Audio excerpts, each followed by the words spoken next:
alih ya presentasinya. Oke, mohon izin teman-teman semua, saya akan share screen terlebih dahulu.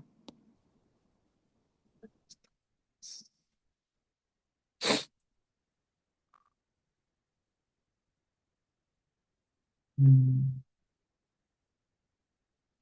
Ya. Oke, selamat siang, konnichiwa teman-teman semua dari Indonesia ya. Semua sedang berada di Indonesia ya. Oke, apakah suara saya terbata-bata atau terputus-putus? Apakah oke semuanya? Aman, Kak, aman. Aman ya? Oke, terima kasih. Jujur sebenarnya ini the first time untuk saya memberikan materi di online webinar.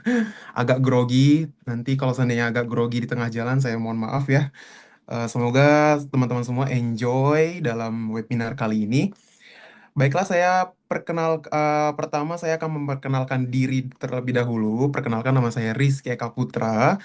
eh Pendidikan terakhir saya adalah D3 Keperawatan. Saya asal dari Jakarta. Mungkin teman-teman di webinar ini ada yang dari Jakarta. Saya tinggal di Jakarta Selatan, itu di daerah eh, daerah Antam, daerah eh, daerah ini Antam, dekat-dekat TB Simatupang. Untuk itu sekarang lagi berada di Jepang, lagi berkarir di Jepang. Sebenarnya di sini title-nya itu kan strategi lolos Tokutegi no dan eksplorasi peluang karir bidang kaigo di Jepang. Tapi disclaimer sedikit gitu, saya bukan dari Tokutegi no, tapi saya dari Ryugaku atau program studi ya. Saya belajar di sini, saya kuliah di sini juga, dan saya menjadi seorang profesional kaigo di Jepang seperti itu. Baiklah, perkenalan mungkin hanya sampai situ aja ya. Nanti kalau ada yang mau ditanyakan lagi, silakan nanti di akhir di akhir webinar. Untuk selanjutnya kita akan membahas tentang Kaigo gitu loh. Teman-teman semua udah pernah dengar nggak sih apa itu Kaigo gitu ya?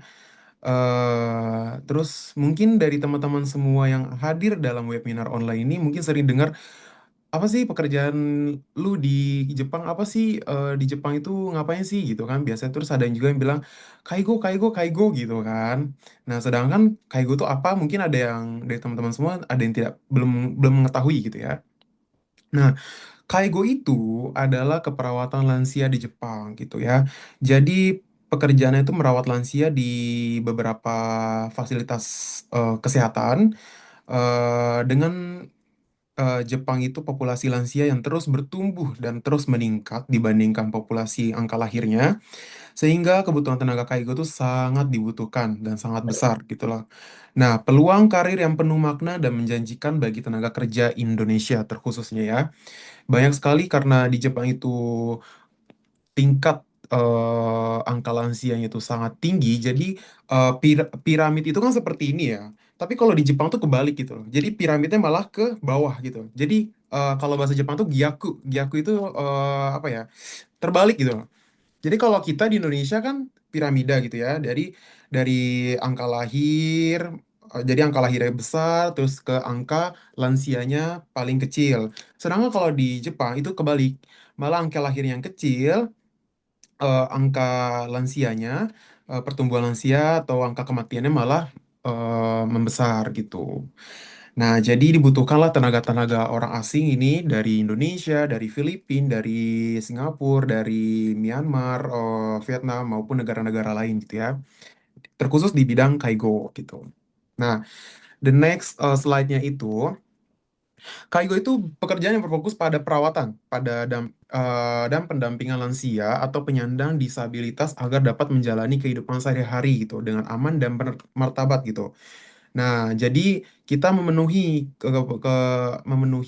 kehidupan para para lansia ini gitu ya, walaupun mereka sudah tua, walaupun mereka sudah minim untuk yang namanya gerak gitu. Nah, kita lah sebagai kaigo, caregiver, sebagai staff gitu ya, memberikan pelayanan kepada mereka agar mereka masih bisa untuk melakukan hal-hal mandiri gitu loh. Kalau teman-teman boleh kalau saya boleh sharing ke teman-teman semua, mungkin teman-teman nanti akan kaget gitu ya. Kaget ketika pertama kali ke Jepang sebagai seorang kaigo gitu. Teman-teman akan melihat lansia gitu ya. Yang umur sudah 95 tahun, sudah 100 tahun, sudah 103 tahun, yang masih badannya tuh sehat gitu loh. Yang masih kalau dalam bahasa Jepang tuh masih genki gitu ya. Nah, jadi tuh bagusnya keperawatan lansia atau kaigo di Jepang itu seperti itu. Jadi mereka melatih untuk walaupun mereka lansia, tapi untuk kebutuhan sehari-hari, kehidupan sehari-hari itu kalau bisa semandiri mungkin gitu loh. Tidak perlu bantuan dari orang lain. Nah, dari situ kita sebagai kaigo itu ada pelatihan-pelatihan, ada kayak semacam rehabilitas gitu, kalau di bahasa Indonesianya itu jadi seperti kayak melatih keadaan gerakan, melatih otot-ototnya para lansia gitu ya, agar mereka tetap masih bisa melaksanakan kegiatan itu seperti kegiatan sehari-hari gitu. Nah, tugas dari seorang caregiver atau seorang kaigo itu meliputi membantu makan dan minum, ya, terus membantu mandi dan menjaga kebersihan diri, membantu berpakaian, membantu berpindah tempat seperti dari tempat tidur ke kursi roda atau ke kuruma isu kalau bahasa Jepangnya, atau menemani berjalan gitu ya, menemani berbelanja ke supermarket ataupun hal-hal lainnya, terus menemani berjalan, terus menyiapkan makanan, melakukan pencatatan kondisi pasien gitu. Jadi setiap hari itu kami para kaigo, para staf kaigo itu pasti akan melakukan yang namanya itu adalah ini apa kiroku. Kiroku itu dalam bahasa Indonesianya adalah seperti catatan medis gitu ya. Nah, jadi kami mencatat hal-hal apa saja yang sudah dilakukan oleh pasien tersebut gitu. Termasuk hal-hal seperti kayak jatuh, seperti kayak terjadi luka atau terjadi hal-hal yang tidak diinginkan seperti keadaan yang buruk gitu. Itu kita akan menulis di dalam catatan keperawatan kita gitu. Mungkin teman-teman dari sini ada yang eh, backgroundnya dari perawat, dari mungkin ada yang nurse atau D3 keperawatan gitu. Nah, mungkin di sini sangat berhubungan sekali gitu ya. Ini lebih ke keperawatan dasar. Sebenarnya Kaigo ini lebih ke keperawatan dasarnya gitu lah ya. Terus nanti kayak ada pembagian memberikan obat gitu ya, memberikan obat kayak misalnya ada obat pagi, siang, malam gitu ya. Seperti itu. Dan tugas Kaigo itu juga sebagai jembatan gitu loh, jembatan komunikasi antara keluarga dan tenaga medis gitu. Jadi antara kita gitu ya, sebagai seorang kaigo gitu ya. Nah, eh, ketika bersama pasien, kita tahu nih jotai atau keadaan pasien itu ya. Keadaan pasien itu kita tahu apa saja yang dilakukan pasien tersebut, apa saja yang sedang dirasakan pasien tersebut. Nah, hal-hal seperti itu kita akan menyampaikan kepada keluarga. Nah, jadi itu adalah communication. Kalau dalam bahasa Jepangnya itu ada komunikasi gitu ya. Jadi kita akan komunikasi pada keluarganya nih. Misal keluarganya datang nih ya ke fasilitas kesehatan nih. Eh, mereka nanya nih, bagaimana keadaan ibu saya, bagaimana keadaan kakek saya, bagaimana keadaan nenek saya, misal seperti itu. Nah, kita sebagai staff Kaigo, nah, walaupun kita orang asing ya, kalau kita sangat-sangat oke bahasa Jepangnya, kalau sangat-sangat lancar bahasa Jepangnya, kita akan diberikan kepercayaan untuk berkomunikasi dengan pihak keluarga gitu ya. Nah, dari situ nanti kita akan menjelaskan dan memberikan informasi-informasi kepada keluarga. Oh, si ibu ini, si bapak ini keadaannya seperti ini. Oh, kemarin kita pergi berbelanja ke supermarket atau kita melihat kembang api, kita melihat festival gitu. Pokoknya kita semua apa kegiatan yang kita lakukan itu kita sampaikan kepada keluarga. Nah, untuk tenaga medis, kita akan menyampaikan ke dokter ataupun ke perawat lain gitu ya. Seperti misalnya kalau, oh si Tuan A, Tuan A itu kemarin makan ini gitu. Ternyata setelah makan itu dia merasa pusing gitu, merasa pusing dan ada muntah. Nah, itu kita akan sebagai konsultasi, kita akan sebagai jembatan komunikasi kepada tim medis gitu loh. Jadi mereka nanti dokternya akan memberikan obat. atau tidak, yuk kita lihat dulu kondisi beliau gitu, bagaimana apa namanya bagaimana kondisinya. Tapi kalau seandainya tidak ada perubahan, maka akan kita apa namanya kita minumkan obat seperti itu. Jadi kita sebagai Kaigo staff itu adalah jembatan komunikasi kepada keluarga dan tenaga medis juga seperti itu. Next ya. Terus mengapa pilih kerja Kaigo di Jepang gitu ya? Karena keuntungan kerja Kaigo itu ada peluang kerjanya yang luas, sangat luas dan sangat-sangat dibutuhkan sekali gitu ya. Dan stabil di seluruh Jepang gitu ya. Jadi nggak ada naik, nggak ada turunnya lah gitu ya. Terus kerjaan ini pun juga dari pemerintah pun juga sangat-sangat dipantau gitu, dipandang gitu ya. Maksudnya kayak kita tuh ada jabatannya di pemerintah gitu loh. Karena ini sangat-sangat penting bagi mereka gitu kan. Karena dari sisi penduduk pribuminya pun gitu kan, mungkin bisa dibilang intensitasnya sedikit dibandingkan orang asing yang bekerja di bagian Kaigo ini gitu. Karena mungkin dari segi jam kerja, dari segi apa ya, taiheng,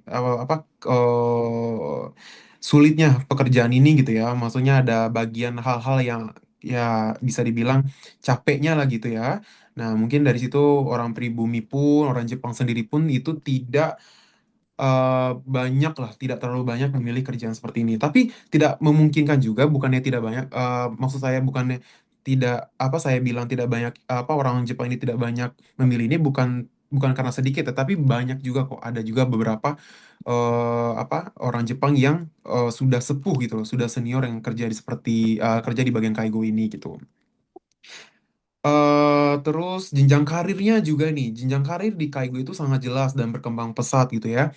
Jadi eh mungkin saya sedikit izin cerita dulu dari saya sendiri gitu ya. Saya di sini itu di Jepang itu awal mula karir saya itu sebagai Ryugakuwa student itu di bahasa Jepang atau Nihongo Gakko namanya. Saya belajar bahasa Jepang di sana terlebih dahulu selama 1,5 tahun dan setelah itu saya lulus saya masuk ke Semon Gakko. Semon Gakko itu apa sih gitu kan? Semon Gakko itu adalah sekolah vokasi gitu. Ya kayak D3 lah ini modelannya gitu ya. Jadi kita kuliah yang basicnya itu untuk cepat kerja gitu loh. Jadi kita banyak latihan, banyak prakteknya di lapangan gitu. Nah, tapi kita juga ada kelas materi di kelas juga gitu. Nah, itu saya 2 tahun Semonggakko itu. Saya kuliah di Semonggakko itu selama 2 tahun. Dan setelah 2 tahun saya lulus dan saya bekerja di perusahaan kontrak ya, perusahaan yang tempat saya kontrak kerja saat ini gitu. Nah, teman-teman bisa lihat ini ada foto kan, foto 1, 2, 3, 4, 5, 6 ada 6 orang. Itu di situ ada saya dan teman-teman saya. Ya, kita semua dari Indonesia, dari berbagai daerah lah ini. Ada yang dari Jakarta, ada yang dari daerah Sunda, ada dari Jawa juga ini kan. Nah, seangkatan saya itu ada berenam. Kami lulus di Semonggakko tahun 2024. 2024 di bulan 3 kami lulus dan kami bekerja sebagai pegawai di salah satu fasilitas kesehatan di daerah Kagawa. Kalau seandainya teman-teman pengen tahu nih Kagawa itu apa gitu ya. Nah, teman-teman pasti tahu Marugame Udon. Pasti ya tahu ya. Pasti teman-teman juga kebanyakan mungkin sudah banyak yang makan lah ya Marugame Udon tuh ya. Di Indonesia kan banyak ya cabang-cabangnya. Nah, saya dan teman-teman saya ini tinggal di prefekturnya, di provinsi Udon tersebut gitu. Namanya, tapi saya di Kagawa gitu. Jadi kita bertetangga gitu loh. Ada tetangganya sama Marugame itu gitu. Seperti itu. Oke, kita next ya. Nah, misalnya teman-teman nanya nih gitu ya, persyaratan utama kerja Kaigo tuh apa sih Kak gitu kan? Persyaratannya itu yang terpenting yang pertama itu adalah bahasa Jepang kalian semua gitu ya. Tadi Kak Yeni dari Ruang Guru Skocer itu sudah menjelaskan tadi tuh ada kayak sertifikat JLPT, apa JFT ya. Tadi ada beberapa sudah dijelaskan. Nah, jadi sertifikat bahasa Jepang itu ada JLPT, ada NATES, ada JFT, ada JITES. Nah, tapi kalau di Jepang itu kita makanya tuh penting itu yang terpenting itu adalah JLPT. JLPT itu adalah nih apa ujian bahasa Jepang. yang di mana dalam setahun itu ada dua kali, di bulan 7 sama di bulan 12. Itu ada di musim, kalau di Jepangnya ya, itu di musim panas, ada di musim dingin gitu loh. Itu ada dua kali ujiannya gitu. Nah, teman-teman itu yang harus teman-teman sangat-sangat dipersiapkan adalah bahasa Jepang di N4 atau N3, N4 dan N3 gitu. Itu level basic, basic banget, itu dasar. Harus teman-teman lulus di JLPT tersebut. Nah, setelah itu teman-teman nanti akan belajar lagi bahasa Jepang gitu ya. Jadi teman-teman nanti misalnya teman-teman masuk nih ke lembaga kursus bahasa Jepang, lembaga untuk kerja ke Jepang gitu ya. Nah, teman-teman dapat nih sertifikat JLPT itu di N4 atau N3 gitu. Nah, nanti teman-teman nanti dari situ akan ada namanya mensetsu. Mensetsu itu kayak interview, interview job sama pihak perusahaan di Jepang gitu ya. Nah, setelah itu teman-teman datang nih, teman-teman lulus nih, lulus dari Mensetsu itu dari interview. Nanti teman-teman ada mengurus namanya COE, COE apa COE kalau nggak salah deh ya. COE itu adalah kayak semacam surat izin atau sertifikat izin kalian untuk bekerja gitu loh. Nah, kalian tunggu itu COE-nya turun. Nah, COE turun, habis itu baru kalian bisa berangkat ke Jepang gitu ya. Baru bisa berangkat ke Jepang. Dan sampai di Jepang, kalian nanti belajar lagi nih gitu ya. Belajar lagi bahasa Jepangnya lagi gitu. Karena bahasa Jepang yang namanya di buku dan di kehidupan sehari itu memang agak-agak ada perbedaan gitu. Nah, kalian belajar lagi, kalian Jozu ni naru gitu ya. Kalian lebih pintar lagi belajar di situ gitu kan. Nah, kalian nyampe ke Jepang, kalian belajar, kalian kehidupan tuh di Jepang, kehidupan sehari-hari di kerjaan, di luar lah, di luar kerjaan gitu ya. Nah, kalian tetap harus mengasah bahasa Jepang kalian itu nanti di JLPT selanjutnya. Nanti kan ada ini tingkatannya ya. Bahasa Jepang tuh ada N5, N4, N3, N21 gitu ya. Nah, jadi kalian nanti tuh step by step tuh, misalnya N4 di Indonesia lulus nih, nanti di Jepang nanti di Jepang itu lanjut lagi N3. Nah, terus nanti di lanjut lagi di N2, lanjut lagi N1 gitu ya. Karena kalau udah N1 nih, teman-teman N1, wah itu udah sugoi, udah subarashi kalau kata orang Jepang. Jadi tuh udah kayak bahasa Jepang, orang Jepang pun kalah gitu ya. Nah, terus baru dari situ nanti teman-teman itu bisa em, stepnya selanjutnya itu adalah mendapatkan sertifikat Kaigo gitu. Di sini saya ada sertifikatnya, lisensinya, itu namanya Kaigo Fukushishi. Apakah teman-teman bisa lihat dari kamera teman-teman semua? Ini bisa ya. Jadi di sini tuh ada namanya sertifikat Kaigo Fukushishi. Nah, Kaigo Fukushishi itu orang-orang sangat-sangat apa ya, sangat-sangat dituju banget gitu loh orang-orang yang kerja di Kaigo karena ini bisa untuk apa ya, hidup lama di Jepang gitu loh ibaratnya gitu ya, dari hidup lama. Jadi kalian nanti pas kerja kalian sudah mendapatkan JLPT-nya N2 atau N3. Nah, nanti kalian nanti masuk pelatihan lagi di Jepang itu. Jadi namanya Jitsumusha Kenshu gitu loh. Jadi nanti ada pelatihan kayak semacam kelas untuk Kaigo Fukushishi ya. Ini kan Kaigo doang, tapi ini kita akan step lanjut itu ada Kaigo Fukushishi gitu. Benar-benar jadi benar-benar kayak profesional pekerja sekali gitu loh. Nah, itu tuh udah setara sama orang apa, orang Jepangnya gitu loh. Nah, jadi kalian masuk Jitsu Musha Kenshu, kalian masuk pelatihan tersebut, mungkin sekitar 6 bulanan kalau nggak salah itu. Nah, setelah itu baru kalian nanti ujian, namanya Kokashiken gitu. Kokashiken itu adalah ujian negara. Nah, Kaigo Fukushishi Kokashiken gitu loh. Nah, itu diadakan setiap bulan Januari, di akhir Januari. Itu ujiannya cuma satu kali dalam setahun. Dan itu biayanya sekitar 2 mang. Kalau sekarang udah naik nih, 2 mang. 2 mang itu kalau dirupiahkan sekitar 2 jutaan lebih lah gitu, 2 jutaan. Nah, kalian nanti ini apa ujian Kaigo Fukushiki tersebut. Seperti itulah jenjang persyaratan-persyaratan untuk kerja Kaigo. Tapi balik lagi untuk kalian-kalian yang baru dari Indonesia, itu syarat eh, syarat dasarnya itu adalah bahasa Jepang kalian dulu aja gitu. Bahasa Jepang dimantapkan. Nah, kalian nanti interview ke perusahaan dan perusahaan oke, lulus kalian dari interview tersebut baru nanti nyampe di Jepang baru step by step lagi baru kalian lakukan seperti itu. Dan jangan lupa juga persyaratan juga kesehatan mental ya, mental dan fisik itu perlu gitu ya. Dan rasa empati kita ya, jaga kesehatan fisik yang prima dan tunjukkan sikap sabar, sikap helpfully gitu loh, sikap kayak kita tuh sebagai orang yang ceria gitu ya kepada pasien kita nanti gitu. Hai, next. Oh, ini ya, kita akan next slide lagi. Nah, persyaratannya di sini tuh minimal usia tuh 18 tahun, tapi tidak kemungkinan nih, misalnya teman-teman semua ada yang umur 30-an gitu ya, itu tidak tidak menutup kemungkinan juga itu bisa gitu ya. Pokoknya di mana ada kemauan, di situ ada niat, di situ ada jalan insya Allah ya. Dan lulusannya lulusan apa aja sih Kak gitu kan, misalnya lulusan SMA, SMK atau sederajat gitu ya. Pokoknya nih, saya belum kuliah nih Kak gitu kan, bisa nggak ya gitu? Oh bisa, sangat sangat bisa gitu kan. Karena di sini kalian bekerja itu tidak dilihat ya elemen-elemen kalian. Mohon maaf nih ya, saya bukan menyinggung Indonesia ya. Jadi di sini pun lulus SMA, intinya kalian ada niat, intinya kalian ada tekad gitu ya untuk bekerja di Jepang gitu ya sebagai kaigo. Kalian pasti akan disupport nanti oleh oleh Kaisha apa kantor kantor kalian. Nah, jadi seperti itu. Jadi tidak ada kayak lulusan harus lulusan S2 nih, lulusan ini dengan majornya ini gitu. Nah, nggak ada kayak gitu ya. Pokoknya sebenarnya lulusan SMA dengan kalian ada niat apa enggaknya gitu. Seperti itu. Dan ketiga itu ada sehat jasmani dan rohani. Itu pasti ya, dimanapun ya.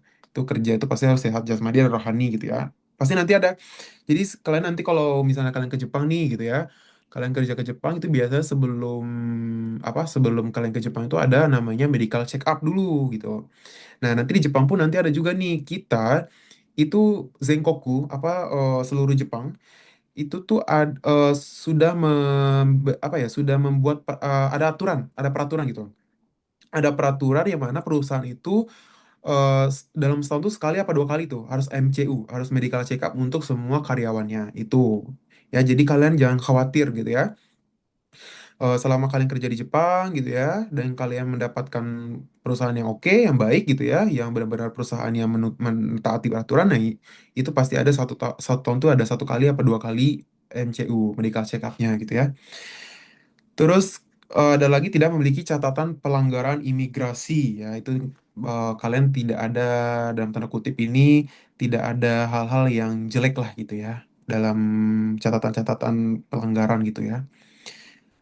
Misalnya ada dulu pernah kabur atau apa gitu ya. Nah, itu mungkin eh, saya rasa mungkin agak susah gitu ya.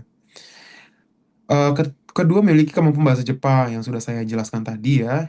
Udah pasti kita ke luar negeri, ke negara tersebut, udah pasti kita harus bisa bahasa negara yang akan kita kunjungi tersebut. Karena Jepang itu sangat-sangat memegang teguh bahasa mereka gitu ya. Mungkin teman-teman yang udah tahu gitu ya bahasa Jepang gitu ya, dan udah tahu Jepang itu kalau bahasa Inggrisnya gimana gitu ya.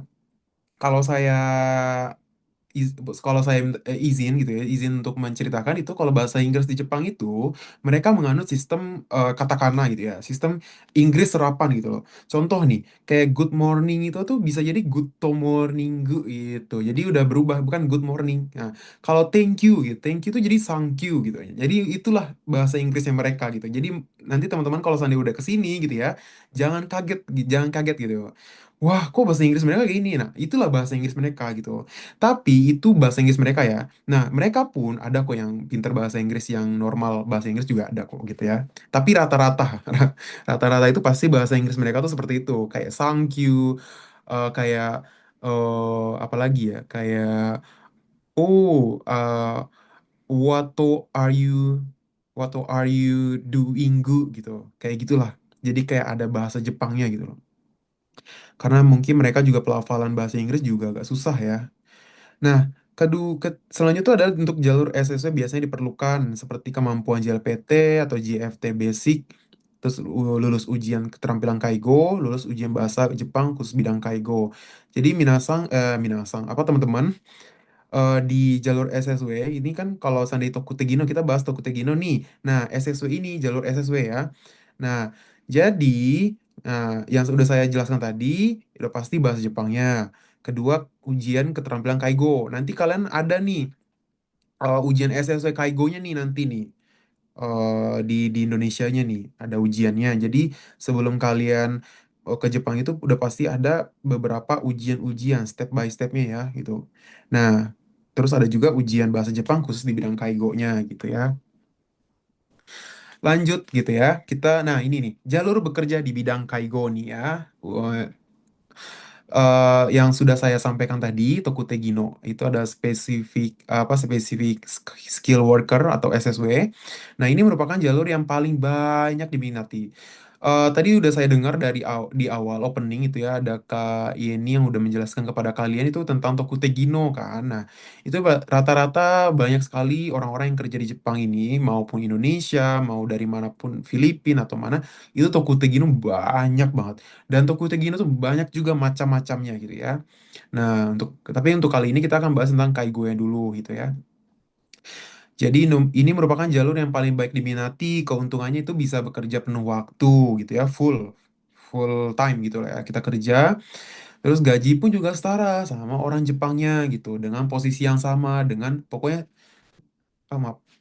Pokoknya tuh apa gaji setara, terus posisi juga sama. Intinya kita benar-benar ingin berjuang, gini, ingin belajar di sini. Insya Allah semua posisi sama gitu loh. Terus dapat berpindah perusahaan nih sesuai ketentuan gitu ya. Jadi teman-teman bisa nanti eh, misalnya nih teman-teman ke Jepang, dapat perusahaan A gitu ya. Tapi teman-teman kurang puas dengan perusahaan ini gitu. Nah, teman-teman nanti bisa pindah ke perusahaan lain tapi dengan syarat-syarat yang ada nanti gitu, persyaratan ataupun ada beberapa lah step by stepnya harus dipenuhi gitu. Dan Tokutegino ini ada peluang juga untuk memperpanjang masa tinggal sesuai aturan yang berlaku. Jadi Tokutegino ini nanti teman-teman bisa ada jangka waktu itu selama 5 tahun. 5 tahun itu teman-teman bisa bekerja di bidang apapun. Kalau teman-teman pilih Tokutegino ya, itu bisa bekerja bidang apapun gitu, bukan hanya kaigo saja gitu. Tapi kalau seandainya kalian pengennya di kaigo saja gitu ya, nah kalian tekunin tuh, kalian tekunin kaigo itu sampai 3 tahun. Kalian sudah 3 tahun baru kalian ambil tadi yang saya bilang kokashikeng gitu, kaigo fukushishi kokashikeng. Nah itu ujian negaranya gitu. Nah setelah kalian lulus Tokutegino itu, sorry. Setelah kalian lulus dari Kokashikeng itu, nah kalian akan berubah nih, visa kalian menjadi Kaigo, bukan Tokutegino lagi. Visa Kaigo itu lumayan visa terkuat juga di sini gitu ya. Itu bisa long term gitu loh. Long term itu lama lah tinggal kalian di sini gitu. Jadi bisa long stay kalian di Jepang gitu, mau berapa tahun, mau 3 tahun dulu, bisa pulang ke Indonesia, bisa balik lagi itu bisa gitu. Kalau udah lulus di Kaigo Fukushiki dan kalian udah berubah dari visa Tokutegino ke visa Kaigo gitu. Seperti itu. Nah, terus Tokutegino kan saya tadi bilang bisa berbagai bidang nih. Nah, contohnya tuh gini, tahun pertama kalian bidang kalian di Kaigo. Nah, oh pengen coba lain nih bidangnya gitu ya, pengen bidang di restoran gitu bisa, di bidang perhotelan bisa, di bidang apa ya, di bidang pengolahan makanan itu juga bisa gitu. Tapi asalkan teman-teman semua ada eh, ini apa sertifikat ujiannya dulu, ujian SSW ini gitu. Jadi contoh, misalnya teman-teman Kaigo kerjaannya pertama nih gitu, pengen ke perhotelan nih. Nah, teman-teman sebelum itu harus ada sertifikat ujian di bidang hotel gitu. Nah, kalau teman-teman sudah ada lulus, sudah ada sertifikat di bidang perhotelan, nah itu baru bisa pindah ke perusahaan perhotelan tersebut gitu di bidang perhotelan. Nanti berubah nanti visa tetap sama Tokutegino gitu. Tapi itu hanya kalau tidak salah tuh hanya batasnya tuh ada 5 tahun. Nah, sekarang pun ada yang sudah dijelaskan tadi di awal, saya lihat itu ke Yeni ya, dari admin itu ada Tokutegino kedua. Nah, ini kan Tokutegino satu nih, TG1 ya. Nah, nanti teman-teman kalau udah selesai 5 tahun, TG1-nya, nah itu bisa upgrade ke TG2 dengan syarat itu tadi sudah memenuhi persyaratan. Persyaratan tuh teman-teman sudah bekerja di Jepang selama 5 tahun dan sudah sudah melengkapi lah inti persyaratan-persyaratannya gitu loh. Nah, itu baru bisa nanti ikut ujian TG2. TG2 itu sudah bisa tuh. TG2 tuh udah bisa kayak mau berapa lama tinggal di Jepang tuh udah bisa, plus bisa membawa keluarga. bawa istri, bawa anak kayak gitu ya, atau bawa keluarga besar gitu misalnya, misalnya ya mau tinggal di Jepang gitu. Tapi biasanya sih teman-teman saya pun di sini itu mereka bawa istri dan anak gitu, atau suami dan anaknya ke sini gitu, yang udah pemegang TG2 gitu ya. Dan untuk jalur bekerja di bidang KGO itu yang kedua adalah EPA itu ya. EPA ini tuh Economic Partnership Agreement, itu daerah, itu negara Asia, itu Indonesia, Filipina dan Vietnam. Ada tiga negara itu. Nah itu ini program dari pihak Jepang nih, gitu EPA gitu ya. Nah EPA ini tuh pemegang dari ini negara. Jadi antara negara Indonesia dan negara Jepang gitu loh. Mereka semacam hubungan bilateral lah ya, hubungan negara lah gitu ya.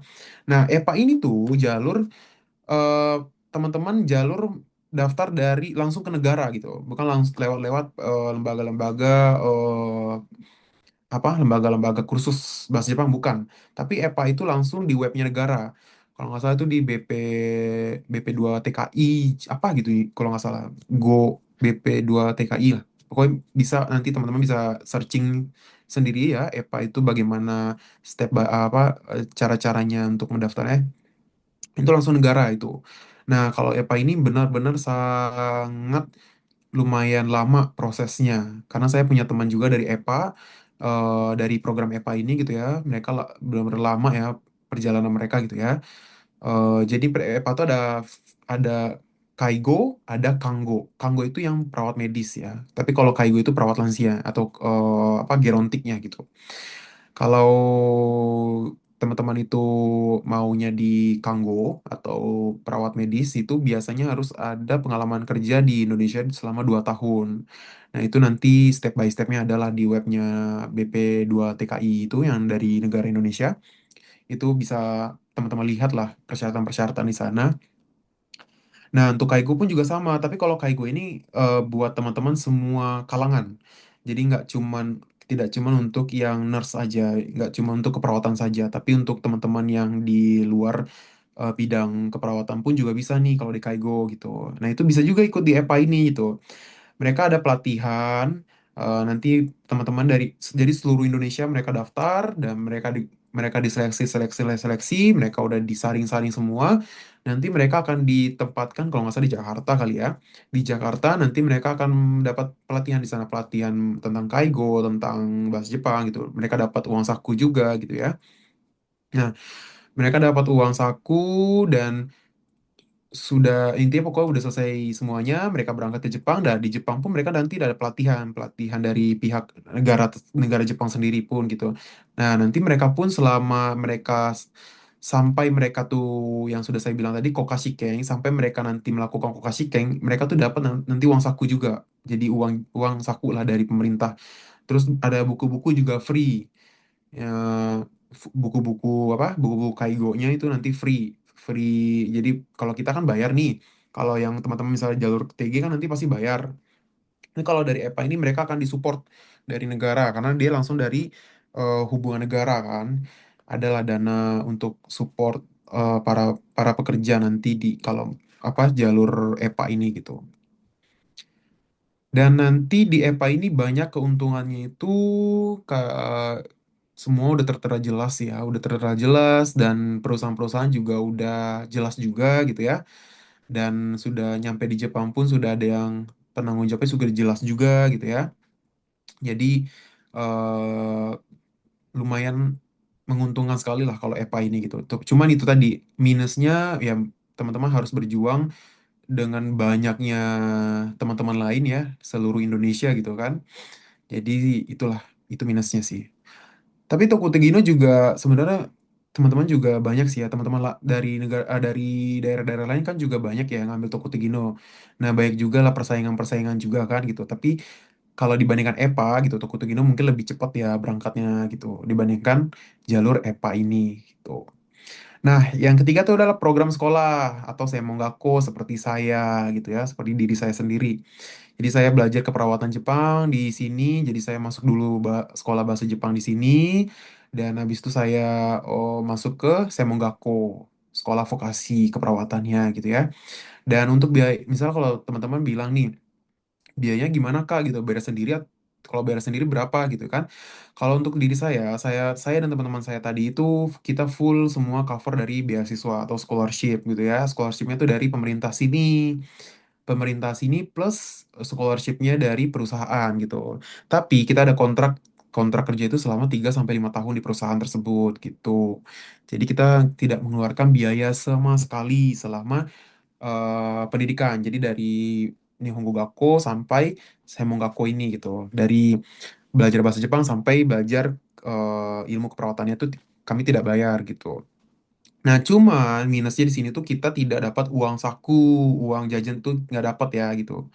Karena di sini tuh kita sudah dibayarkan sekolahnya gitu, full full payment gitu kan. Kita tidak bayar, jadi kita di sini tuh cuman bisa part time.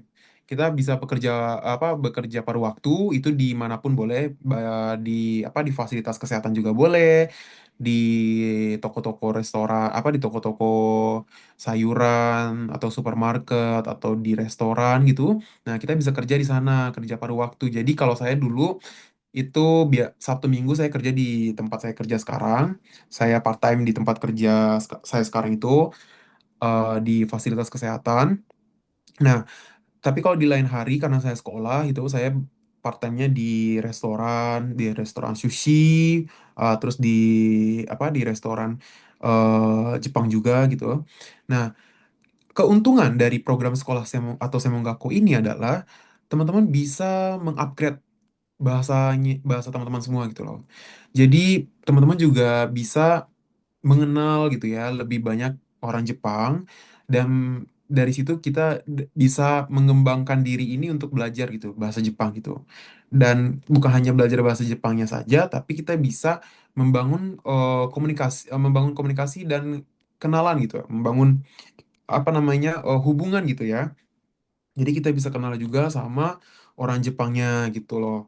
Jadi di situ bisalah berkembang dan upgrade sekali lah eh diri kita ini gitu loh.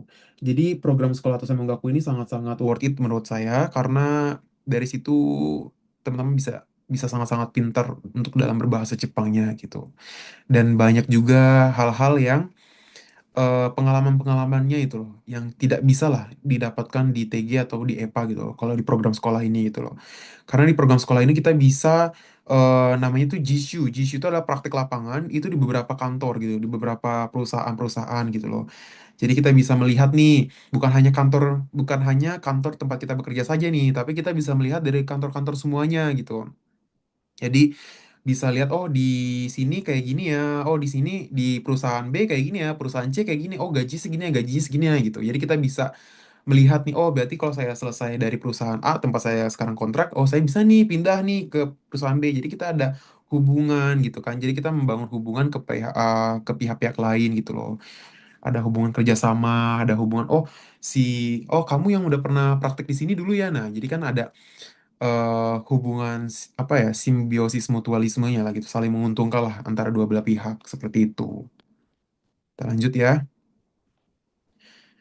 Proses mendaftar Kaigo itu ya seperti tadi ya, bahasa Jepang kalian masuk ke lembaga lembaga ka- lembaga kursus bahasa Jepang, lembaga ini ya, kerja ke Jepang ya, ke luar negeri gitu ya. Nah, itu nanti kalian di situ belajar bahasa Jepang dan kalian mengumpulkan sertifikat kayak dokumen-dokumen lah gitu ya. Nah, habis itu baru kalian di situ mensetsu atau interview seperti itulah, lulus dari interview nanti baru turun COE, COE ya. COE itu terus nanti ini eh baru bisa berangkat ke Jepang seperti itu. Dan nanti dokumen-dokumen itu dan wawancara akan dibantu biasanya nanti akan dibantu oleh kakak-kakaknya di sana gitu ya. Misal kalian masuk ke lembaga kursus bahasa Jepang A gitu kan. Nah, di sana nanti kalian bisa nih di apa namanya dibantu lah gitu ya, diarahkan dokumen-dokumennya apa aja, ini itu lah gitu ya. Seperti itu.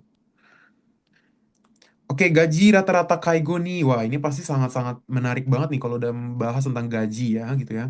Gaji itu sekitar 180.000 yen sampai 280.000 yen per bulan. Itu gaji pokok ya.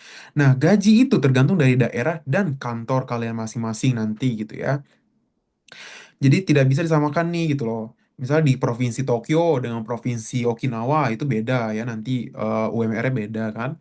Tapi rata-rata itu diambil garis besarnya itu ya, dari Hokkaido sampai Okinawa itu kalau dia garis besar sekitar segini lah gitu harga gajinya. Sekitar kalau dirupiahkan sekitar 18 sampai 30 ya ini ya per bulan gitu ya. Nah, itu biasanya itu nanti ada itu gaji pokok aja ya, tapi nanti itu ada plusnya lagi nih, ada tambahan lagi.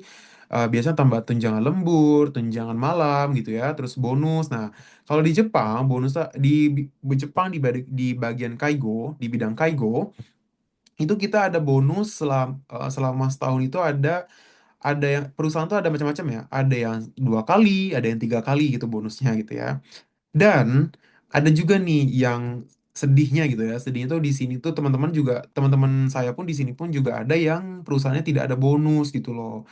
Nah, itu jadi teman-teman bisa nih nanti sebelum ke Jepang harus bisa selektif, bisa jeli ya, bisa secara detail mencari informasi-informasi perusahaan kalian nanti gitu ya, berapa gajinya, berapa tunjangan-tunjangannya gitu, terus ada bonus apa tidak gitu ya. Nah, karena bonus tuh biasanya penting ya. Biasa tuh bonus tuh 2 kali gaji. Misal nih, kita ambil 180.000 yen.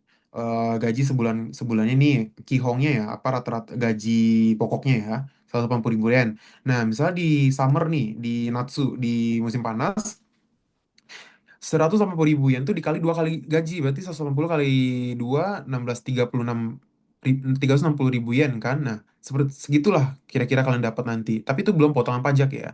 Jadi nanti kira-kira kalian dapat 25 juta lah gitu. Itu bonus bonus ini ya, apa bonus yang kalian dapatkan nanti gitu. Biasanya tuh bonus nanti tuh ada di bonus Natsu atau bonus Fuyu. Jadi Natsu Bonasu sama Fuyu Bonasu biasanya di Jepang itu. Tapi ada juga yang 3 kali. Jadi 3 kali itu Haru Bonasu, Natsu Bonasu, sama Fuyu Bonasu. Jadi Haru itu kan ini loh, di bulan 4 apa bulan 3 ya? Bulan 4 itu masuknya bonus Haru. Itu 1 kali gaji. Kalau jadi gaji kita sebulan itu plus si bonus ini gitu ya, perhitungannya ya. Nah, terus yang kedua bonus musim panas. Musim panas itu jadi gaji kita per bulan ini plus bonus nih. Berarti kalau gaji musim panas kan 2 kali gaji nih. Nah, berarti ya udah, jadi totalnya itu ibaratnya 25 juta plus gaji pokok kita yang sebulan ini gitu. Misalnya gaji kita misal contoh 23 misalnya gitu kan. Nah, ya udah 23 tambah 25 segitulah kalian dapatkan gitu ya. Tapi jangan jangan ini nih yang saya sangat-sangat attention buat kalian semua ya gitu.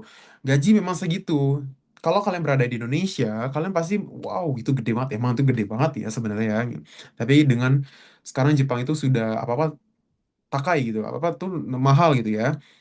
Apa harga-harga atau apapun gitu. Jadi kalian nanti kalau udah nyampe di sini pun harus bisa lah gitu saving saving money lah gitu ya. Pokoknya harus bisa lah mengatur gitu, manage keuangan kalian nanti gitu ya. Kalau pokoknya kalau udah bonus turun itu memang sangat-sangat membantu untuk kehidupan sekali gitu loh. Nah, terus biasanya di Fuyu tuh apa ya? Musim dingin. Musim dingin tuh bisa nanti ada di bulan 12 itu ada bonus turun juga tuh. Nah, itu biasanya 2 kali gaji lagi tuh, 2 kali atau 3 kali gaji mungkin tuh masing-masing perusahaan juga beda-beda ya. Nah, ya itu tadi yang saya bilang kan, jadi gak gaji bulan 12 plus bonusnya gitu loh. Misalnya bonus, kalau biasanya tuh kalau di tempat saya tuh bonus musim dingin yang paling gede gitu. Nah, jadi bonus itu plus gaji gitu. Gaji di bulan 12 tersebut gitu loh. Seperti itu. Jadi bisa lah teman-teman juga eh, apa yang membantu ekonomi keluarga di Indonesia itu bisa lah membantu gitu kan, atau enggak untuk diri sendiri pun misalnya ya, mau beli ini mau beli itu boleh gitu ya. Oh ya Kak, Kak ya ini apakah waktunya masih oke? Takutnya kelebihan. Ya, halo Kak. Untuk waktunya kita batasi sampai jam 12 lebih 5 ya Kak, dikarenakan ini kita Oke. ya kita masih ada sesi Oke. Q&A. Oke, oke, Boleh siap. ya. Maaf ya. Tolong di notice aja ya kalau kelebihan atau apa ya. Notice Terima ya. kasih Ya, Kak. Seperti itu. Oke, kita lanjut ya. Kayaknya udah mau berakhir nih. Tipsku sukses kerja kaigo di Jepang itu ya seperti itu ya, belajar. Udah pasti belajar itu adalah hal yang penting ya, hal penting. Sangat-sangat penting dan sangat-sangat paling diutamakan itu belajar. Belajar apa aja? Belajar bahasa dan belajar kebudayaan mereka gitu ya. Walaupun kita orang asing, kita harus di mana kita merantau, di mana kita pijak itu bumi itu ya. Disitulah kita harus menjunjung tinggi mereka gitu ya. Jadi teman-teman harus belajar dari belajar bahasa mereka, beradaptasi dengan budaya mereka, dan komunikasi nih, bangun komunikasi baik dengan mereka, dengan orang Jepang gitu ya. Dari situlah nanti kita bisa nih mengembangkan diri, kita bisa upgrade diri, disitulah banyaklah intinya bisa apa ya memperluas diri inilah gitu ya. Jadi apabila ada kesulitan pun kita juga bisa nih ditolong oleh orang Jepangnya juga gitu. Nah, budaya Jepang itu ya pasti teman-teman bisa tahu ya, karena mereka sangat-sangat jikang mamoru gitu ya. Jikang mamoru itu adalah taat gitu loh, dengan benar-benar on time gitu loh, nggak boleh telat sedikit gitu. Contoh misalnya kalian janji nih, janjian jam 12 nih ya. Nah, jam 12 tiba-tiba nanti kalau di Indonesia kan biasa-biasa jam 1 baru nyampe gitu kan. Tapi kalau mereka enggak gitu, misalnya janji jam 12 berarti datang 10 atau 5 atau 10 menit sebelum itu. Nah, gitu. Tapi nggak boleh juga kecepatan nih. Misalnya janji jam 12. Nah, jam 11 kalian udah ada. Itu juga nggak boleh gitu ya. Pokoknya sekitar 10 atau 15 menit lah sebelum janjian itu baru kalian itu apa? Kalian kunjungilah apa orang yang janji itu gitu. Yang kalian apa ada YOT, ada jadwal sama orang tersebut gitu. Seperti itu. Pokoknya dari mereka tuh benar-benar sangat-sangat mentaati semuanya. Alam itu sangat-sangat penting bagi mereka ya. Kayak buang sampah tuh nggak boleh sembarangan, waktu itu harus tepat gitu ya. Apapun intinya gitu ya, semua ada aturannya, nggak boleh. Jadi kalau mereka melihat kayak contoh janjian jam 12, tiba-tiba kita jam 12.30 baru nyampe, oh itu udah di blacklist banget sama orang Jepang gitu. Karena orang Jepang sangat-sangat tidak suka seperti itu. Seperti itu ya. Nah, jadi ini kisah suksesnya itu ya saya dari pemula hingga caregiver tuh dalam setahun, 2 tahun. Sekarang saya udah jadi pegawai itu. Sebenarnya saya udah 6 tahun di Jepang. Nah, cuman saya sebagai pegawai itu 2 tahun. Karena sebelumnya saya sekolah kan. Jadi sekarang saya sebagai karyawan itu baru 2 tahun, 2 tahun setengah. Seperti itu ya. Jadi tidak ada yang tidak dari yang tidak bisa berbahasa Jepang sekarang memegang sertifikat bahasa Jepang level N2 dan sertifikat profesional caregiver di Jepang. Menurut saya tetap semangat mencari rezeki dan ilmu di sini. Saya bisa, kalian pun juga bisa. Seperti itu. Jadi profesi Kaigo itu bukan sekedar pekerjaan saja ya, tapi juga bentuk pelayanan kepada sama. Terus Jepang memberikan peluang yang besar bagi tenaga kerja Indonesia yang memiliki kemampuan, etos kerja yang baik, dan semangat untuk terus belajar. Dengan persiapan bahasa, keterampilan, dan mental yang matang, bekerja di bidang Kaigo dapat menjadi awal karir internasional kalian yang sangat menjanjikan. Semoga materi ini membantu para peserta memahami peluang, persyaratan, dan tantangan bekerja ya. Semoga ini materi-materi yang udah saya sampaikan ini mungkin sangat singkat, sangat kulit-kulitnya saja sebenarnya ini ya. Jadi semoga teman-teman kalian, teman-teman semua pun bisa memahami apa yang sudah saya sampaikan. Dan bekerja sebagai caregiver di Jepang itu apa ya, banyak luas-luas lah gitu ya. Bidang apa luas untuk jangkauannya gitu ya, dan sangat-sangat bermanfaat sekali untuk kehidupan ini gitu. Lanjut ke Oke, uh, ini adalah foto ketika saya Sotsugyo atau graduation, kelulusan waktu itu ya di Semongakue. Ini bersama teman-teman saya. Mungkin kalau teman-teman di sini ada yang dari Cilacap ya, teman-teman saya juga ada yang dari Cilacap, dari Semarang, dari Bandung juga ada. Oke, persiapkan niat ya. Pokoknya buat teman-teman semua itu ya. Kalau kalian ingin bekerja, ingin berkarir ke luar negeri, silakan persiapkan niat kalian, tekad untuk berkarir di luar negeri. Hai, hai, Ijo desu ne. Ya, sampai di sini presentasinya dikembalikan lagi kepada Kak Yeni ya, Kak Admin. Silakan, terima kasih. Oke, terima kasih banyak Kak Rizky. Tadi banyak banget informasi yang di-share ke teman-teman ya, mulai dari perjalanan kakak di Jepang, terus tadi ada syarat-syarat dan lain sebagainya, gimana kehidupan di Jepang gitu. Nah, di sini aku udah mengumpulkan gitu atau mengkurasikan pertanyaan dari teman-teman. Mungkin kita langsung aja ya Kak, karena kebetulan waktunya kita sudah lumayan terbatas ya. Sebentar Oke, ya, Kak. oke Kak, siap siap. Ya, oke, mungkin aku akan langsung bacakan dulu dari pertanyaan yang pertama. Oke, sebentar. Ya, ini dua pertanyaan yang sebenarnya lumayan agak nyambung. Jadi mungkin akan aku jadiin satu kali ya, Kak. Nah, Boleh di boleh. sini ada dari Kak Alia Zafira. Izin bertanya, Kak, untuk jenjang pendidikan menjadi perawat lansia, apakah ada batasan strata? Apakah Mhm. ada batasan strata pendidikan minimal lulusan apa? Karena beberapa teman saya ada yang lulusan SMK dan ada yang D3 tapi sama-sama bisa kerja jadi CG di Jepang. Apakah ada yang membedakan dari salary dan juga jenis pekerjaan dan apakah persiapannya sama? Lalu dari Fatikin dan Rara ini karena sedikit bersambungan, jadi akan aku bacakan juga ya. Kak, latar belakang pendidikan aku nggak selinier sama keperawatan atau kaigo. Kira-kira masih bisa nggak ya untuk kerja di bank tersebut sama kaigo ini? Apakah hanya fokus ke lansia saja atau ada hal lainnya juga? Misal bantu di ODGJ atau lain-lainnya gitu, Kak. Mungkin boleh Kak Rizky untuk dijawab. Oke Kak, ya siap. Terima kasih untuk Kakak Alia Zafira dan teman-teman semua dan Kak Fatikin dan Rara dan Kak Rara juga ya. Terima kasih atas pertanyaannya. Saya akan jawab pertanyaan salah satu dulu. Dari pertanyaan Kak Alia Zafira ya. Untuk jenjang pendidikan perawat lansia ini, Kaigo ini yang sudah saya jelaskan tadi ya, itu tidak ada kamu lulusan dari mana gitu ya. Lulusan dari SMK atau SMA, atau lulusan dari D3 mana, atau lulusan dari jurusan apa itu tidak ada sebenarnya. Tapi memang difokuskan emang lulusan dari keperawatan. Karena sudah ini adalah keperawatan basic kan. Kalau Kaigo ini kan adalah keperawatan basic gitu ya.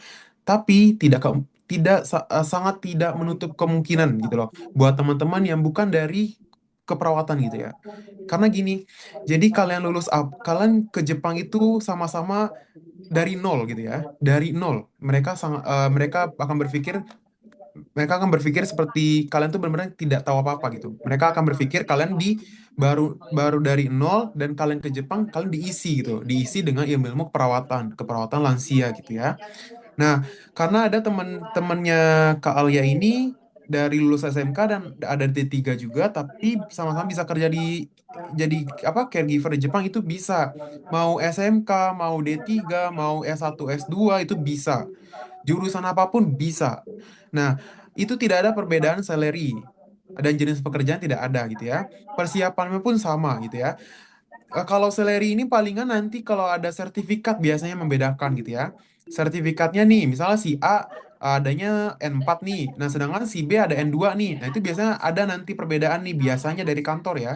Ini balik lagi ke kantor masing-masing gitu ya. Nah, tapi ada juga kantor yang tidak membedakan apa-apa gitu loh. Jadi mereka apa untuk gaji itu sama gitu. Nah, apalagi kalau tadi yang sudah saya sampaikan, kalau kalian mempunyai sertifikat tadi, Kaigo Fukushishi, itu sangat-sangat jauh perbedaan salary-nya ya. Karena itu sudah bisa kalian dapetin kantongin itu sekitar 30-40 juta gitu biasanya. Di kalau udah kalian dapatkan sertifikat itu ya, bisa-bisa 50 juga bisa itu biasanya gitu. Nah, eh pokoknya yang terpenting itu adalah ini. Yang terpenting itu adalah si sertifikat Kaigo Fukushishi ini yang saya bilang tadi, kalian harus ujian Kokashikeng. Jadi kalian 3 tahun kalian kerja, habis itu kalian Kokashikeng, kalian lulus. Nah, dari situlah nanti salary kalian berbeda seperti itu. Nah, terus yang kedua pertanyaannya adalah pendidikannya tidak selinier keperawatan atau Kaigo. Itu tidak apa-apa gitu. Semua jurusan tuh bisa masuk ke Kaigo. Asalkan kalian mau belajar, kalian niat untuk mengembangkan diri di berbagai apa di bidang Kaigo itu bisa gitu ya. Nah, tidak hanya fokus ke lansia saja ya kalau Kaigo ini gitu ya, ke semua manusia gitu ya, baik ke ke teman apa ke saudara-saudara penyandang disabilitas juga bisa, ke apa Seising Bio itu ODGJ itu juga ada gitu. Jadi tergantung nanti tempat kalian bekerja gitu. Tapi biasanya sih kalau untuk umumnya ya itu biasanya ke lansia-lansia yang membutuhkan keperawatan dasar sih ya gitu ya. Tapi ada juga nanti tidak menutup kemungkinan juga teman-teman juga bisa jadi nanti ya itu ditempatkan di rumah sakit kejiwaan atau apa ODGJ untuk mengurus ODGJ gitu ya. Ataupun apa mengurus ke eh, kalau bahasa Jepang itu namanya shogaisha gitu ya. Shogaisha itu apa saudara-saudara yang menyandang disabilitas gitu. Itu bisa gitu. Apa tergantung dari ini penempatan teman-teman nanti gitu. Seperti itu. Seperti itu, Kak. Oke, ya semoga untuk Kak Alia dan Safira, Kak Alia Safira, mohon maaf, Kak Fatikin dan Kak Rara, semoga tadi jawaban dari Kak Rizky bisa membantu ya. Jadi kalau misalkan untuk pendidikan itu memang SMK juga bisa ya Kak. Iya, iya, benar sekali. Ya, seperti itu. Mungkin aku langsung lanjut ke pertanyaan selanjutnya ya Kak. Oke, Kak, silakan. Ya, untuk pertanyaan yang selanjutnya dari Kak Hayatunisa. Pertanyaannya, Kak Ibu kerjanya di panti jompo lansia aja atau gimana Kak? Atau ada rumah sakit? Terus kalau dari lulusan nurse mau jadi perawat di Jepang, apakah harus mulai dari Kaigo dulu ya Kak? Hmm, Itu Kak oke. Rizky. Oke, Kak, terima kasih. Terima kasih untuk Kak Hayatunisha untuk pertanyaannya. Kaigo kerjanya itu di panti jompo lansia atau di mana aja? Sebenarnya di mana-mana aja ya Kak ya. Fasilitas kesehatan di Jepang tuh berbagai macam ya. Ada di panti jompo atau kita bisa bilang tuh shisetsu, ada di rumah sakit gitu ya, ada di home home care ya apa ada layanan rumah gitu ya. Berbagai macam lah gitu ya. Nah, biasa sih seringnya itu kita di shisetsu atau panti jompo atau di rumah sakit biasanya gitu ya. Nah, Nah, ini nih, kalau untuk lulusan nurse itu mau jadi perawat medis di Jepang, nah kakak juga boleh langsung langsung ngambil program yang untuk nurse, untuk kanggoshi tapi itu bisa dari Indonesia. Dengan tadi saya udah jelaskan di awal, kakak masuk ke G2G, program government to government ya, di BP 2 PTKI itu di negara Indonesia di apa di web negara. Nah, Kakak daftar di situ, itu bisa untuk jenjang karir di Kanggoshi atau perawatnya gitu. Tapi tidak menutup kemungkinan juga kakak Kaigo dulu di sini nggak apa-apa gitu. Nah, kakak Kaigo, nah setelah itu Kak Hayatunisha ini dapat Kaigo Fukushishi, sertifikat Kaigo Fukushishi itu, nah kakak bisa upgrade nanti ke Kanggo gitu loh. Karena menurut saya gini, lebih baik sebenarnya sih kalau kalau mau ya Kaigo dulu sih ya gitu. Karena kenapa? Karena kayak gue itu kan kotoba apa bahasa itu kan kita kan belajar dulu ya, kita belajar dari awal juga gitu, dari awal dulu gitu kan. Kalau langsung ke Kanggo, langsung ke bahasa medis gitu ya, langsung ke ya bahasa medisnya di Jepang kan lumayan ya, membuat pusing otak ini kan ya, karena bukan bahasa kita dengan berbagai macam kanjinya mereka gitu. Nah, tapi kalau kakak masuk Kaigo dulu, kakak bisa pelan-pelan dulu nih belajar di Kaigo nih gitu, karena kan Kaigo juga nggak beda jauh nih apa bahasanya nih, bahasa medisnya sama di Kanggo gitu, jadi selaras gitu, senada gitu. Nah, jadi kakak nanti belajar dari Kaigo dulu, dapetin sertifikat Kaigo Fukushinya dulu, baru habis itu lanjut upgrade lagi ke Kanggo, itu bisa seperti itu Kak. Baik, terima kasih Kak Rizky. Ya, Tadi untuk Kak Hayatun Nisa, jadi untuk kerjanya itu nggak hanya di panti jompo ya Kak, tapi bisa ya, di rumah sakit dan juga lain ya, sebagainya. Terus benar. juga kalau lulusan nurse itu would be better kalau dari Kaigo dulu. Tapi kalau misalkan Hmm, mau langsung ke perawat juga langsung, sebenarnya bisa ya ya, Kak. Cuman tadi benar. kayak ada beberapa rintangan seperti bahasa gitu ya, harus udah advance ke Ya, level yang lebih tinggi seperti itu ya Kak. ya, Oke, benar mungkin sekali. aku next lagi ya, Kak. Dari Ya, Kak, selanjutnya ada dari Kak Putri Novita. Terkait isu di luar, katanya hmm, pekerja bagian Kaigo itu sering lebam-lebam gitu, Kak. Benar atau enggak? Dan hmm. kalau benar, itu kira-kira karena apa ya kemungkinan faktornya? Karena jujur, maju mundur nih mau pilih Kaigo. Oh, Nah, mungkin Kak Rizky boleh oh sharing ya ya, dengan ya, ya. ya pengalaman Kakak di Jepang, karena banyak banget info-info miring gitu yang tersebar di Indonesia. Kita kan mungkin boleh sedikit diceritakan. Oke, oke, hai. Itu apa ya? Terkait isu luar tuh benar. Ada beberapa teman-teman di luar sana yang lebam tangannya karena mungkin gini kayak di Jepang itu kan ada 4 musim ya kak ya. Nah itu kita kan sebagai kita datang dari negara tropis nih, negara Indonesia yang panas tiba-tiba datang tiba-tiba pas fuyu nih, pas musim dingin gitu ya. Nah tiba-tiba badan itu nggak belum belum terbiasa dengan musim di sini gitu. Nah, terkadang tuh bisa gara-gara itu juga. Karena juga bisa terkadang juga bisa gara-gara kita capek, capek bekerja, tiba-tiba lebam aja nanti gitu. Seperti itu. Kayak tiba-tiba ada biru aja gitu di apa di badan gitu. Di badan atau di paha gitu ya, atau di bagian-bagian apa anggota tubuh lain gitu. Nah, itu eh, kakak Putri Novita ini jangan khawatir itu. Nggak apa-apa gitu ya. Lebam-lebam itu hanya hal-hal biasa sebenarnya. Itu misalnya kalau seandainya nanti nggak sembuh, misalnya itu ya, itu bisa nanti dibawa ke klinik biasanya. Tapi lebam-lebam itu saya juga pernah lebam gitu, lebam kayak gitu kan. Karena saya belum terbiasa dengan musimnya dulu ya pertama kali ke Jepang gitu kan. Nah, terus juga namanya part time gitu ya, yang belum pernah apa namanya, belum pernah part time juga di Indonesia gitu, tiba-tiba di sini part time kan capek kita jadinya kan. Nah, itu bisa jadi itu faktor dari itu gitu. Jadi harus maju aja ya, jangan jangan mundur itu jangan ya, mundurnya dihapus, majunya aja. Jangan takut gitu ya. Oke, ya jadi sebetulnya lebam-lebam itu mungkin lebih ke karena faktor kesehatan ya kak, kayak Iya, kecapean dan iya semacam itu kecapean ya. juga bisa. Ya Iya kalau Kak. itu sebenarnya di Indonesia pun Juga sama ada ya sih Kak ya. seperti saya juga sering Juga, gitu ya tiba-tiba juga. ungu-ungu gitu juga ya. Nah, kalau Iya. kalau kata kita kan biasanya ditabuk setan gitu ya kan, dipukul setan gitu kan. Oke, aku lanjut lagi ya kak. Ya, Wait, ini agak sedikit nge-lag. Bentar. boleh.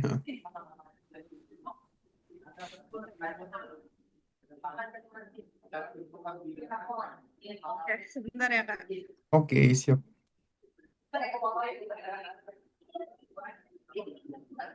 Ya. Selanjutnya dari Kak Ilma, untuk kerja Kaigo ini apakah sama seperti Indonesia kayak ada sistem shiftnya? Kakak, kalau ada biasanya dari pukul berapa sampai berapa, Kak? Terima kasih sebelumnya. Nah, itu mungkin O- boleh kan diceritakan atau Oke, oke. diinformasikan ke teman-teman. Oke, terima kasih untuk Kak Ilma ya. Oke, di sistem kerja Kaigo di Jepang tuh ada beberapa shift ya. Ada shift Hayabang pagi, ada shift Niking, Niking itu pagi juga, ada shift malam. Ada shift Osobang itu agak ke siang, ada shift malam gitu ya, atau Yaking gitu ya. Jadi kalau shift pagi itu biasanya kita ambil garis umumnya aja itu dari jam 7 pagi sampai jam 4 sore. Kalau shift nicking atau shift paginya itu sekitar jam 8.30 atau jam 9 sampai jam 5 atau 5.30 biasanya. Nah, kalau untuk Osobang atau shift yang siang, itu tergantung perusahaan sih ya. Tapi rata-rata biasanya itu di jam 10 atau jam 11 sampai jam 6 sore atau 6.30. Seperti itu. Nah, kalau untuk Yaking, dinas malam, nah, dinas malam ini ada dua tipe. Dinas malam yang pendek sama dinas malam yang panjang. Kalau dinas malam yang panjang, itu dari jam 4 sore atau jam 5 sore sampai besok pagi jam 9 atau jam 10 pagi. Nah, kalau shift malam pendek, tadi kalau shift malam yang panjang itu dari jam 4 atau jam 5 sore sampai besok pagi jam 9 atau jam 10 pagi. Kalau shift malam pendek itu dari jam biasa tuh jam 6 sore itu biasanya sorry, dari jam 9 malam sampai jam 7 pagi biasanya. Itu ya dinas malam yang pendek. Seperti itu. Itu balik lagi ke perusahaan masing-masing nantinya. Ya, oke terima kasih Kak. Jadi Ya. sebenarnya sistem shift ini kurang lebih sih sama kayak di Indonesia ya Kak. Ada Ya, pagi, ada yang mulainya dari pagi, siang, atau yang dinas malam gitu ya. Kurang ya, lebih sama. Mungkin benar tadi sekali, Kak. teman-teman bisa, aku berharapnya tadi udah dicatat ya untuk shift-shift yang Kak Iya. Rizky sampaikan gitu. Nah, selanjutnya teman-teman ini aku akan bacakan satu pertanyaan terakhir ya, karena kebetulan untuk waktunya kita terbatas, kita ada sesi selanjutnya. Jadi aku akan bacakan untuk pertanyaan terakhir dari Kak Ridi. Kak, misalkan kita kerja di Kaigo, terus kita hanya bisa baca kanji, tidak bisa menulis kanji. Jadi Mm-mm. bisa baca kanji tapi nggak bisa nulisnya. Nah, Kiroku atau pencatatan medis itu harus ditulis pakai kanji atau boleh tulis pakai hiragana dan katakana. Nah, kira-kira Oh, gimana itu Kak Ris? oke. Terima kasih untuk Kak Rudi. Untuk kita pekerja asing ini ya, kita sangat dibolehkan untuk menulis dengan hiragana atau katakana. Itu sangat-sangat diwajari. Kalau kita yang baru-baru ya. Tapi kalau kita yang sudah menjadi senior atau apa, sudah pasti kita ilmu kita dengan kanji udah banyak ya. Nah, kita harus mau nggak mau harus nulis dengan kanji seperti itu. Nah, sekarang juga Kaigo itu sudah modern banget Kak. Udah apa namanya berkembang gitu ya. Eh, jadi tuh kalau Kiroku tuh biasanya nanti ada tab pakai tab atau iPad atau pakai laptop biasanya sekarang itu. Udah jarang yang namanya pakai tulis tangan atau tegaki gitu udah jarang sekarang. Tapi ada juga yang masih pakai tulis tangan gitu ya. Nah, kalaupun tulis tangan nanti teman-teman bisa membuka kayak Google Translate gitu ya. Nah, dari situ teman-teman bisa melihat gitu loh apa panduan dari Google Translate tersebut seperti itu. Jadi benar-benar nanti dibimbing dari perusahaannya gitu loh. Insya Allah kalau seandainya nanti teman-teman dapat perusahaan yang baik, perusahaan yang benar-benar mensupport kalian gitu ya, nanti akan dilajarin tuh perlahan-lahan gitu ya, akan diajari bahasa Jepang, penulisan bahasa Jepangnya gitu ya, seperti itu, seperti itu Kak. Ya, oke terima kasih Kak Rizky atas tadi ya jawaban-jawaban dari pertanyaan teman-teman.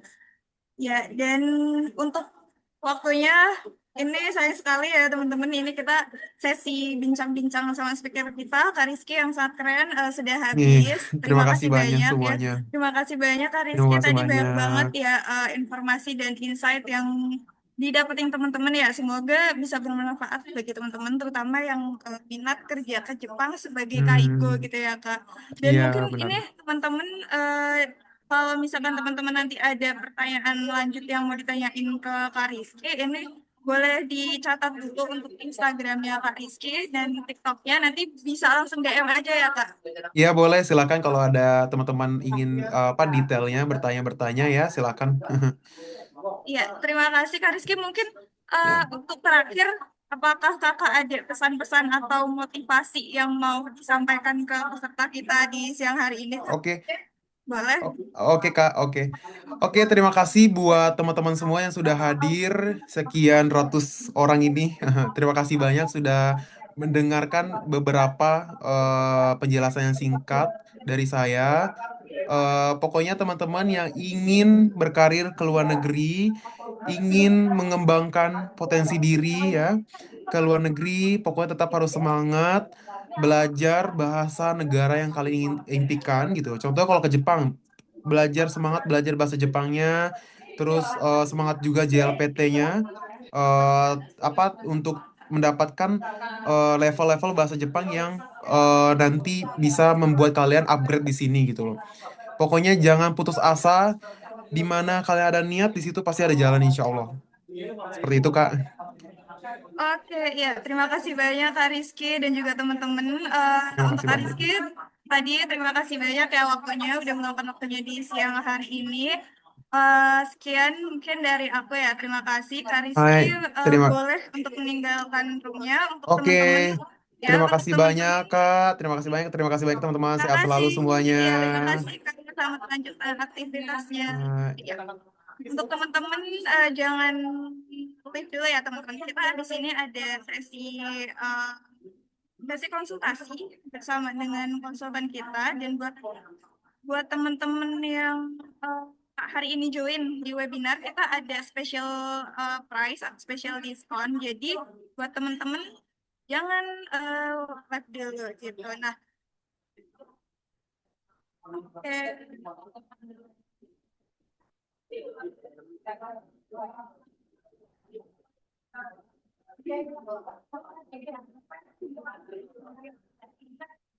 Teman-teman ini selanjutnya kita ada sesi konsultasi. Jadi teman-teman bisa masuk ke breakout room yang sesuai dengan domisili teman-teman ya. Tadi kan teman-teman udah marinate namanya, display name-nya dengan nama underscore domisili. Jadi teman-teman ini di sesi konsultasi nanti bisa langsung masuk ke breakout room yang sesuai dengan domisili teman-teman ya. Langsung join saja.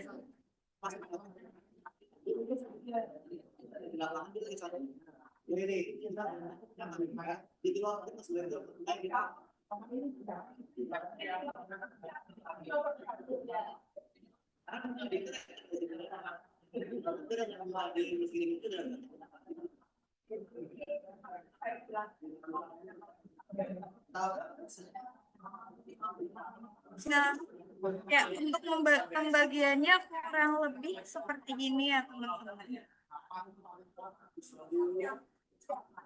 Boleh langsung masuk aja ke roomnya. Kalau misalkan teman-teman yang belum di rename namanya atau teman-teman yang masih kesulitan untuk masuk ke breakout roomnya, boleh dibantu untuk rename display name-nya. Nanti bisa aku bantu untuk assign.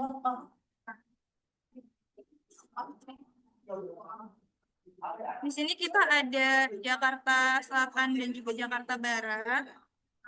Terus ada Jakarta Timur, Jakarta Utara, Cikarang, Karawang. Terus ada Depok, Bogor, sama Ciputat Timur. Ada Tangerang, Tangerang Selatan, dan Banten. Ada Jawa Barat, Jawa Timur, Jawa Tengah, dan DIY. Lalu ada Sumatera Selatan, Palembang, Bengkulu, Jambi, Lampung, dan juga bagian Sumatera Selatan lainnya. Lalu ada Sumatera Utara, Sumatera Barat, Aceh, Riau, Kepri, Kepulauan Riau, dan juga daerah Sumatera Utara lainnya ya, kota-kota lainnya. Lalu Bali dan Nusa Tenggara Timur, Nusa Tenggara Barat, bisa join di satu room yang sama. Lalu ada Sulawesi, Kalimantan, Maluku, dan Papua.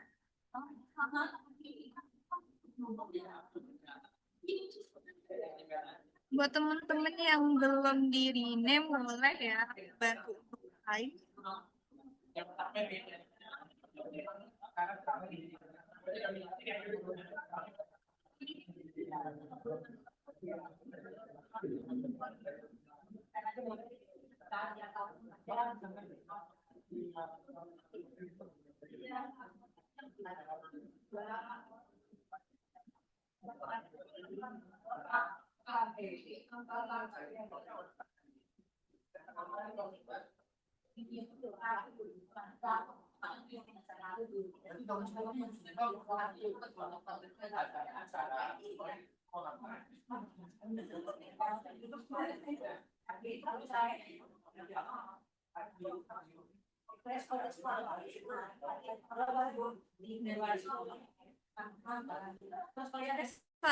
Sekali lagi buat teman-teman yang belum diganti namanya atau belum di rename, boleh minta tolong ya teman-teman di rename namanya dengan format nama underscore domisili supaya aku bisa bantu assign teman-teman ke breakout group yang sesuai dengan domisilinya.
Teman-teman yang masih belum di-rename boleh minta tolong ya. Jika tidak di-rename nanti akan aku assign ke breakout room yang mungkin tidak sesuai dengan domisili teman-teman.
Pak Nur Halimah, Pak Ridwan Nasir, Pak Baru Purwono oleh di rename display name-nya supaya aku bisa assign drive outline sesuai dengan domisili kakak.